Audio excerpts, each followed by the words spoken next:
By now you have heard about the meteor that flew over and then crashed into Russia today. More importantly, you have seen the meteor, right? The video is amazing, and there is so much of it.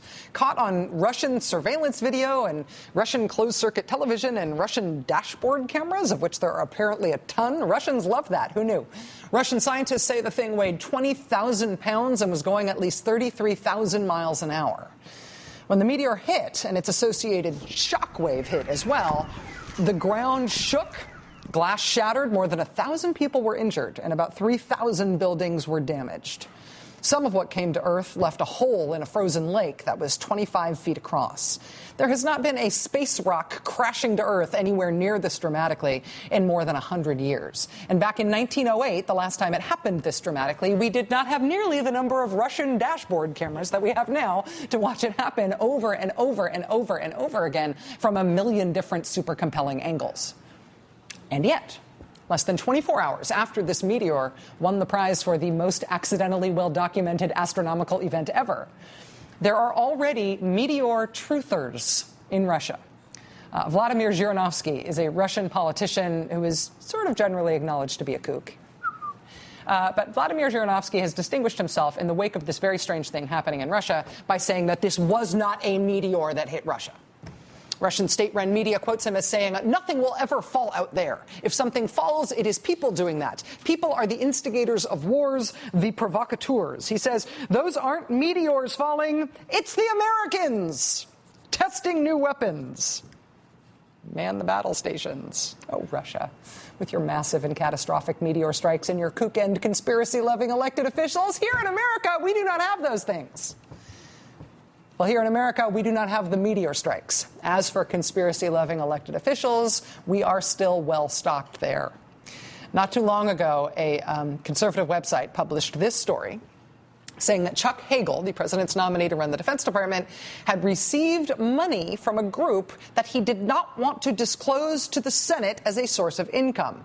Quote, "One of the names listed is a group purportedly called Friends of Hamas."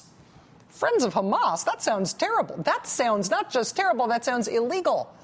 Also, it sounds kind of made up, right? Not only is there no known proof that Chuck Hagel had any connection to such an illegal and scary-sounding organization. Not only that, but as our friend Dave Weigel points out over at Slate, there is literally no proof that Friends of Hamas even exists anywhere. So, crazy, right? I mean, some whack job conservative website says something with no proof that happens to be super inflammatory, and it is both very unlikely and totally unsupported by any known facts. Someone's wrong on the internet. Big whoop, right? But in Russia, they have their meteor deniers. And in America, we have Republican Senator Rand Paul, who, as a senator, actually gets to take part in the decision about whether or not Chuck Hagel gets to be defense secretary. And here's Rand Paul's take on this on talk radio a few days ago.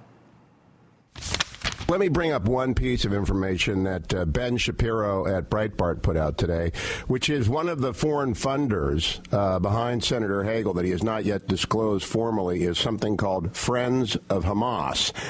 If that is in fact true, Senator, would that lead you to vote against Mr. Hagel?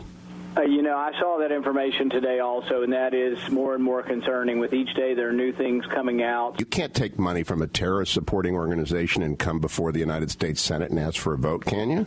Yeah, I'm very troubled by it. I'm very troubled by it. It being Chuck Hagel's imaginary connection to an imaginary organization that exists only on the Breitbart.com server and apparently in Rand Paul's mind.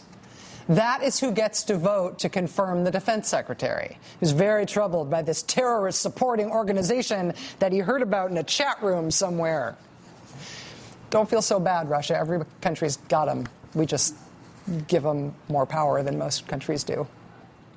Republicans filibustered Chuck Hagel's cabinet nomination yesterday. That has never, ever happened before in the history of this country. No cabinet nominee has ever been blocked by a filibuster, ever. We have been hit by meteors, but this we have never done. They filibustered him, and then they went home. Now the Senate is in recess. A second try at confirmation will probably happen in about a week and a half, unless, of course, we have to hold Rand Paul-chaired emergency hearings on the president's birth certificate. Or it's something else that Republican senators find more compelling than us needing to have a defense secretary when we've got 66,000 Americans deployed in a hot war. That does it for us tonight. We will see you again back here Monday night at 9 o'clock for the premiere of the brand new documentary, the MSNBC documentary Hubris, the selling of the Iraq War. We'll see you then. Now it's time for the last word. Have a good weekend.